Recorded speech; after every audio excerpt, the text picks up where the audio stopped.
Is it possible for this cheap Harley Benton acoustic guitar to sound and feel anywhere near as good as this high-end Taylor that costs 10 times as much?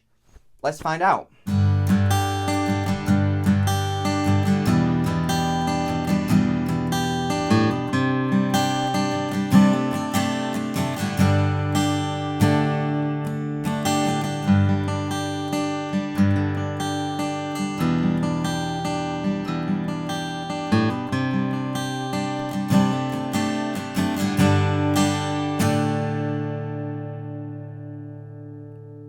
In this video, we're going to take a detailed look at this Harley Benton CLG 650 SM acoustic guitar. We're going to look at the finish, how it feels to play, and most importantly, how it sounds, all compared to this high-end Taylor 814. Now, on the face of it, this might seem like a ridiculous comparison.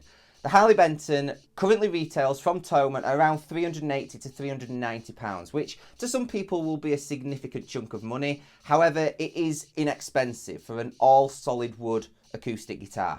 The Taylor, on the other hand, retails at over £4,000. That's putting it at more than 10 times the cost of the Harley. However, I think there could be a few raised eyebrows when we dive in deeper and compare these two guitars. So let's start with the finish and the playability. And as you'd expect, the Taylor is absolutely stunning and it's completely flawless. It has a Sitka spruce top, rosewood back and sides, a mahogany neck and an ebony fretboard. One thing I absolutely love is the armrest that's cut into the top corner. Not only does that make it super comfortable to play, but it also helps add sustain. One thing that can happen with some acoustic guitars is as you are playing it and resting your arm on the top, if you're pressing down and dampening the top wood, that stops it from resonating and it can have an impact on the sustain. However, with this armrest, it means that less of your arm is in contact with the top, and so it can resonate better. And so it does have an impact on the sustain. So that's a big thumbs up from me. However, I do have one confession with this guitar. Maybe it's because I had such high expectations, spending such a huge sum of money on it, but when it arrived from the Taylor factory, I didn't love the setup that it came with, and so I had to take this to my local luthier and have it set up. The action was a little bit low. It wasn't playing as I would love, and for a £4,000 guitar, I guess I was expecting a little bit more, but it's no big deal. It came back from the luthier and it felt and sounded incredible, just as I expected. It did, however, need the frets leveling, which is kind of disappointing for a £4,000 guitar.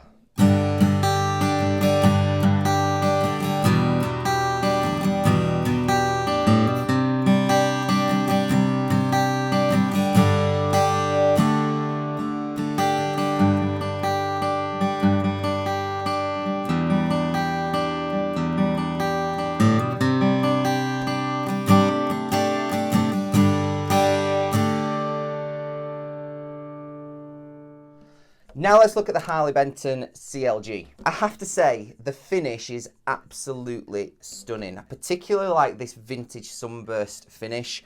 It's really glossy like the Taylor, and we've also got wood binding around the edges, which for an inexpensive guitar is incredible. It's usually a feature reserved for the higher end, more expensive models. It's not completely flawless like the Taylor. However, you have to look really, really closely and really, really hard to see any of those imperfections. So that's totally forgivable. The top, back and sides are mahogany.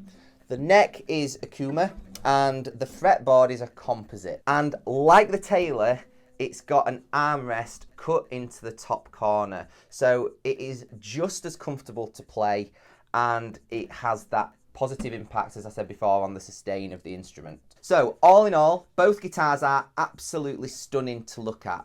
The Taylor has that perfect, pristine, hand-built finish that you would expect from a high-end expensive guitar. However, the Harley does not disappoint. It's a very good-looking and well-built guitar. So how do they both sound? This is the most important part.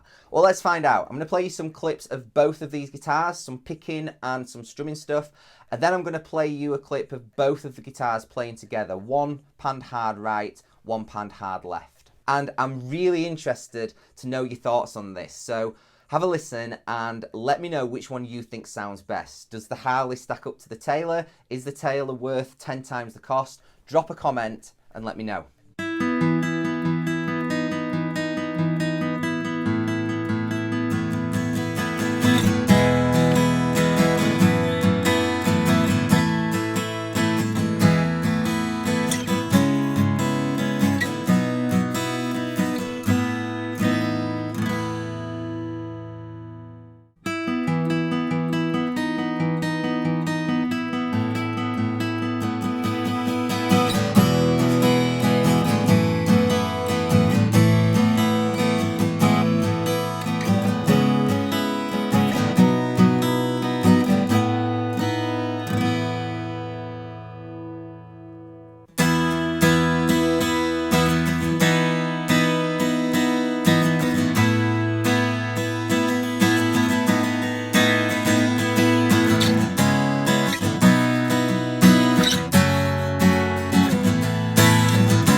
Now, if you're an artist or a musician, it's very likely that one of the biggest struggles you have is earning money from your music. You know it's possible because you see artists doing it all of the time on Instagram and TikTok, but it's likely that so far it's just felt like a constant uphill struggle to even get to break-even point, and that can be really, really frustrating. Well, if any of this sounds familiar, then it will make a ton of sense for you to download my music monetization checklist. It's completely free, and it will go through the very best avenues to set up multiple streams of income with your music. The landscape has changed drastically over the last 5, 10, 15, 20 years in the music industry. And the ways that artists are making money now is totally different to how it was 5, 10, 15 years ago. And it's constantly evolving year on year. So grab the music monetization checklist for free, and it'll get those cogs turning for how you can start to earn multiple streams of income from your music using strategies that are working right now, not 5 years ago or 10 years ago. And then you'll be able to buy all of the guitars you ever want. The link is in the description below.